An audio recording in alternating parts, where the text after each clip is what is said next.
આપણે રજૂઆત કરવા આવ્યા છીએ ને કોઈ નથી તો નગરપાલિકાને તાર પાડતી તારા નથી આપણે બેઠા છીએ જ્યારે કઈ જગ્યાએ નગરપાલિકાને લાગે છે તારા આવતા જનતા ભલે તારા નગરપાલિકાને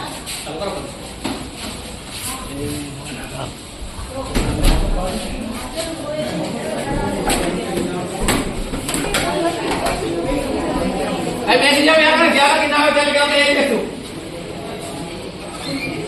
નગરપાલિકામાં એક વાર હોદ્દેદાર જવાબદાર અધિકારીઓ હાજર નથી એટલે આજે નગરપાલિકાને તાળા મારવામાં આવે છે કારણ કે આપણે જે રજૂઆત કરવા આવી હતી તો એ લોકોની જવાબદારી હોય બેસવાની જો નથી બેસતા એટલે અમે તારા મારે એક પણ અધિકારી હાજર નથી બધાની ટેમ્બર બધા લાગી ગયા છે ખબર છે કે વોર્ડ નંબર 8 માંથી આવવાની છે જનતા એટલે બીકના મને જે કાંઈ ભાગી જાય એક પણ વ્યક્તિ હાજર નથી આ પુરાવા આપે છે કે લોકો ભ્રષ્ટાચારી છે કામ કરવા નથી અને આપણા ઉપર પોટલા ઢોળવા છે ચૂંટાયેલા પ્રતિનિધિઓને ખબર હતી કે આવવાના છે ઉપપ્રમુખ સાહેબને ખ્યાલ હતી આવવાના છે તો કેમ ભયા ગયા છે નથી પ્રમુખ શ્રી બેઠા આપણે નગરપાલિકા નથી પછી આપણે દરવાજા ખોલવા ત્યારે દરવાજા ખોલવા નથી પેલા અમારું પાણી સાફ કરો પછી અંદર આવો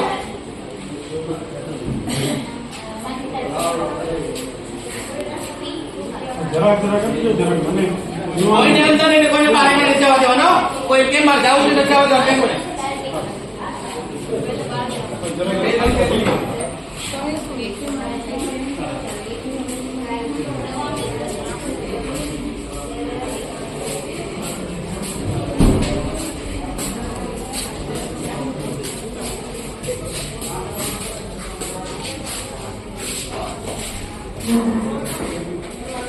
એક ઓફિસમાં કોઈ નથી તારા પાસે જોયેલું ખાલી કર્મચારીઓ ના કરે કે ઓફિસ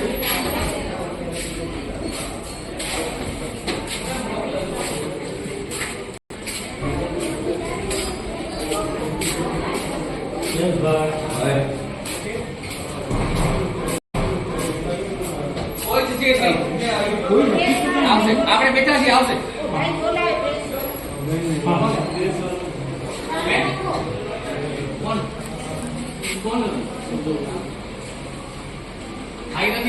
લોકો તારા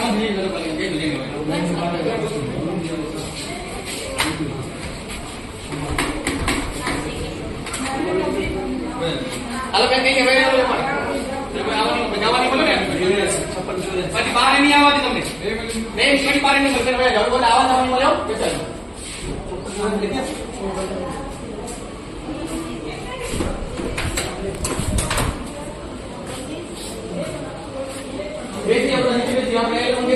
પછી બોલતો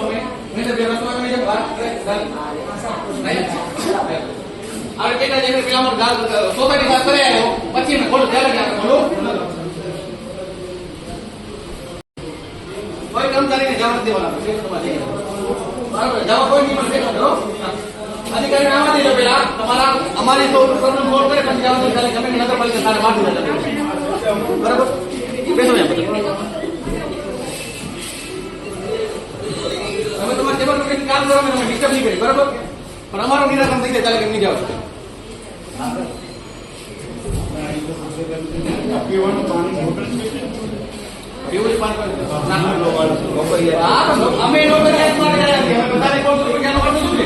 આનો અર્થ શું છે અમે કોલ બંધ કરીએ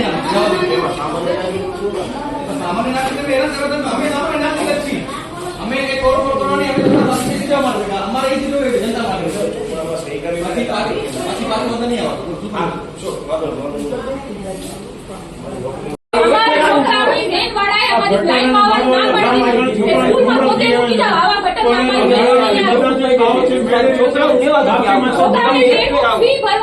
છોકરાઓની દેખરેખ અમને કરવી પડે છે કારણ કે સ્કૂલની ગાડી વાળાએ કહી દીધું આવા ગટરના પાણીમાં બીજા 12-15 છોકરાઓને લઈને અમે નહીં નાખીએ. આ રિક્ષાવાળો છે ના પાડી દીધી અમે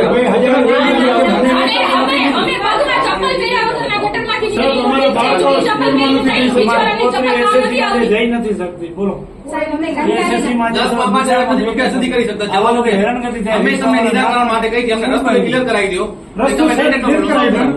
આપશ્રીના હાથની વાત છે. આ વરસાદી પાણી તમે ગંદુ કીધું ઓલું પાણી આપસાને સુપ્રત કરે ત્યાં લગી સાહેબ, એ તો સુપ્રત કરે ત્યાં લગી આપસાને પાણીની સમસ્યાનો નિકાલ તમે કરો. કન્ટિન્યુ રાખવું પડે અને સાહેબ રસ્તાની ઈ બાજુ આ સાઈડ છે ને સાહેબ તો જલ્દી ખાલું થાય. સાહેબજી સોસાયટીના લોકો બેઠા છે સાહેબ. સોસાયટીના લોકો વિસ્તાર પર બેઠા છે અહીંયા બેઠા છે. બેઠા છે સાહેબ. તમે હાલો મારા બેટા આપણે આવીએ. ત્યાંથી કોઈ નહીં જાય. મોજ ન હોય, ગલત થાય. બરાબર? અને સાહેબ કોઈ કામ નથી ત્યાંથી કરતું. કોઈ નહીં જાય. તમે બીજા નહીં આવીએ. અમે વાડીએ આંટો દઈને બધે હાલે આવે છે. તમારા નગરપાલિકાના માણસો બધે અમારે વાડીએ આંટો દઈ અને આ હાલે આવે છે. હવે ઝાડ નીચે સૂતા હોય છે એ મેં વિડીયો જે તે સમય મૂકેલો છે. ઘનશ્યામભાઈ ઠક્કર હતા ત્યારે કે ઘનશ્યામભાઈ જી સાહેબ, પણ સાહેબ એ અમને એમ કે જો સાહેબ તમે જો તમારે ત્યાં અમારે જે જેટિંગ આવે છે મુંબઈથી જે મંગાવ્યો હતો અને આવે સાહેબ મેં વિડીયો મૂક્યો છે બધે માણસો સૂતા છે. પછી જયદીપભાઈ કરીને છે તમારા હું હજી ચલો નહીં ઓળખું, પણ મેં કામ કરો, આટો મારી જોડે તમે શું કરી? નગરપાલિકાની ગાડી આવે, આટો મારી આવી જાય. અમારા માણસ છે. એક જ મિનિટ. સોસાયટીના વ્યક્તિ છે. સાહેબ, શેરી નંબર 5 માં, શેરી નંબર 15 માંથી તમે પસાર થાઓ ત્યારે તમને જે બૂટ પહેરેલા હોય તમને બીજી વાર જો કામ આવે તો અમે તમારા પાસે ફરિયાદ કરવા નહીં આવીએ. અમે રોજ ચપલો ઓળીએ છીએ ને એને રોજ ફંદાવા. 5 નંબરની શેરી છે ને સાહેબ, ત્યાં રોડ ઉપર કચરો ઉપરથી તમે જોઈ હતી. બરાબર? હવે એનો વેર આમ હતો રોડ ઉપર એ લોકો કાઢી તમારા માણસો હોય ને સાર્વજનિક પ્લોટ માં જોઈ પાણી બધું સાર્વજનિક પ્લોટ માં ભરાય. આખો તળાવ. હવે આનો મતલબ સાહેબ કઈ નથી, તમે દેખાવા માટે છે ને ડ્રેનેજમાં સાહેબ પાણી નીકળે છે. બ્લોક થઈ ગયો છે. અને પેલા સાહેબ આપણે ડ્રેનેજમાં આપણે મોટર પાછળ મોટર ચાલુ ક્યારે આવે છે? આમનો માણસ તમે કોઈ નગરપાલિકાના જોયો? કોઈ નથી જોયું સાહેબ. જાતે આ ભાઈ જાય છે કરવા ચાલુ કરે. આ નગરપાલિકાના છે આ નગરપાલિકાના આ ભાઈ ચાલુ કરવા જાય છે. ચાલુ કરવા જાય છે. આ ભાઈ જાય છે. અહીં ગટર ઓવરફ્લો થઈને બહાર આવે છે. ગટરમાંથી તો જાતું જ નથી. અને એવું હોય સાહેબ, એકવાર તમે દાદા, તમે આ બોલો. બહાર ઉપર આવો તમે. અને પરિસ્થિતિ જુઓ. રોકી લે, દોડ અમને પાડો. પહેલા